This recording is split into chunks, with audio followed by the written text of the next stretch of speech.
Kawan-kawan yang dirahmati oleh Allah sekalian, Nabi Isa dilahirkan di Bait Lam, berhampiran dengan Baitul Maqdis. Nabi Isa alaihissalam merupakan salah seorang daripada 5 Rasul Ulul Azmi. Semasa Nabi Isa alaihissalam dilahirkan, berhala-berhala tersungkur di bahagian timur dan barat. Syaitan-syaitan juga kebingungan kerana tidak dapat menemui Nabi Isa alaihissalam untuk mengganggunya. Ini kerana semasa baginda dilahirkan, malaikat mengelilinginya dan menurut ulama, setiap anak Adam yang dilahirkan akan dipukul oleh syaitan dengan tangannya di kedua rusuknya kecuali Maryam dan anaknya. Pada masa yang sama, kelihatan sebuah bintang besar menyinar di langit. Raja Persia ketika itu merasa khawatir terhadap munculnya bintang itu, lalu bertanya kepada dukun. Jawapan yang diberikan oleh dukun ialah adanya orang yang besar yang lahir di bumi. Kemudian, sang raja mengirim utusan dengan membawa emas, mur, yakni tumbuh-tumbuhan yang harum baunya tetapi rasanya pahit, dan kemenyan sebagai persembahan kepada Nabi Isa alaihissalam. Setelah sampai di Syria, mereka ditanya oleh Raja Syria tentang kedatangan mereka. Lantas, mereka menerangkan ada seorang bayi yang dilahirkan tanpa bapa tetapi boleh berbicara ketika masih di dalam buaian.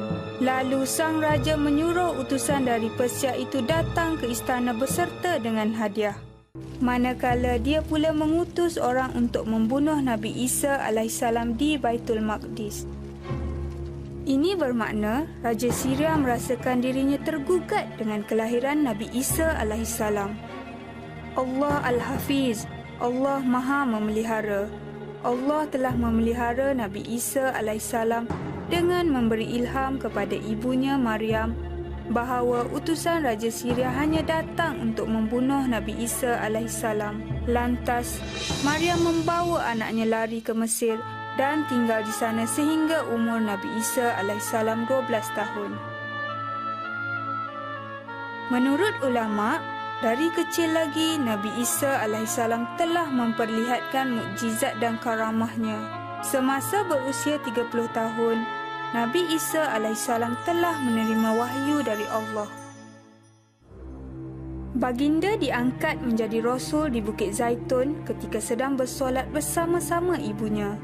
Ketika baginda menerima wahyu, malaikat mengelilinginya, manakala malaikat Jibril pula memberi sebuah kitab Injil kepada baginda. Penurunan wahyu kepada Nabi Isa alaihissalam tepat pada masanya.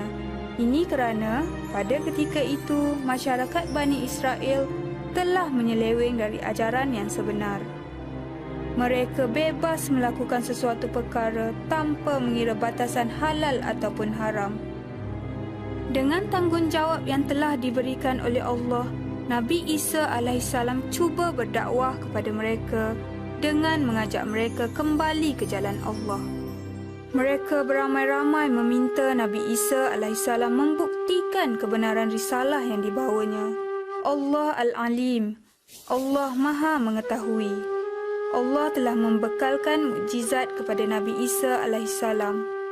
Mukjizat yang digunakan oleh Nabi Isa alaihissalam ialah yang pertama, membuat burung dari tanah dan meniupnya jadilah seekor burung yang sebenar.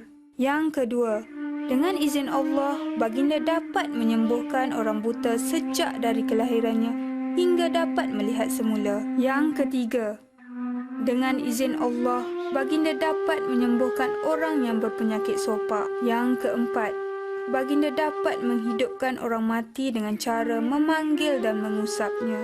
Yang kelima, dengan izin Allah, baginda boleh menceritakan apa yang mereka makan dan simpan di rumah. Berkatalah Nabi Isa alaihissalam kepada kaum Yahudi, sesungguhnya pada yang demikian itu adalah suatu tanda, yakni kebenaran kerasulanku bagimu, jika kamu bersungguh-sungguh beriman, dan yakni aku datang kepadamu membenarkan Taurat yang datang sebelumku, dan untuk menghalalkan bagimu sebahagian yang telah diharamkan untukmu, dan aku datang kepadamu dengan membawa suatu tanda, yakni mukjizat daripada Tuhanmu. Kerana itu, bertakwalah kepada Allah dan taatlah kepadaku. Surah Ali Imran ayat 49 hingga 50. Namun kaum Yahudi masih tidak mahu mengakui kebesaran Allah, walaupun di hati mereka terdetik tentang kebenaran yang dibawa oleh Nabi Isa alaihissalam. Pemuka-pemuka agama dari bangsa Yahudi semakin cemburu dan dengki terhadap Nabi Isa alaihissalam kerana pengaruh mereka semakin berkurangan di kalangan bangsa mereka sendiri. Mereka cuba pula dengan menabur fitnah ke atas Nabi Isa alaihissalam dan cuba menghasut pihak penguasa supaya menghukum baginda. Mereka berjaya menghasut pihak berkuasa yang kononnya Nabi Isa alaihissalam dan pengikutnya mahu menggulingkan pemerintahan dan menjatuhkan raja yang sedang berkuasa. Maka tidak lama kemudian datanglah salah seorang pengikut Nabi Isa alaihissalam yang munafik, iaitu bernama Yahuda, kepada mereka semua. Yahuda berjaya membawa mereka semua ke tempat persembunyian Nabi Isa alaihissalam. Semasa pihak penguasa mahu menangkap Nabi Isa alaihissalam, Allah telah mengangkat Nabi Isa alaihissalam ke langit. Manakala Yahuda itu, Allah telah tukarkan wajahnya, warna kulit dan bentuk badannya seperti Nabi Isa alaihissalam. Pihak penguasa telah menangkap Yahuda yang pada sangkaan mereka Yahuda itu adalah Nabi Isa alaihissalam. Dia telah dibawa ke sebuah kawasan lapang dan disalibkan di khalayak ramai. Cerita pengangkatan Nabi Isa alaihissalam dikisahkan oleh Al-Quran dalam surah Ali Imran ayat 55. Menurut ahli tafsir, baginda berumur 34 tahun semasa diangkat ke langit. Diriwayatkan bahawa 6 tahun setelah Nabi Isa alaihissalam diangkat ke langit, ibunya Maryam wafat pada usia 50 tahun. Manakala sahabat-sahabat yang disebut Hawariyun pula menyebarkan ajaran Nabi Isa alaihissalam secara sembunyi-sembunyi. Disebabkan pada ketika itu, para penguasa-penguasa melakukan tindakan-tindakan kejam ke atas pendakwa dan pengikut agama-agama Allah. Sekian sahaja sirah Nabi Isa alaihissalam. Dan pengajaran yang boleh kita perolehi dari sirah ini ialah: yang pertama, kekuasaan Allah tiada batasannya, sehinggakan dia mampu berbuat apa sahaja termasuk mencipta Nabi Isa alaihissalam tanpa berbapa. Yang kedua, Allah Maha Berkuasa.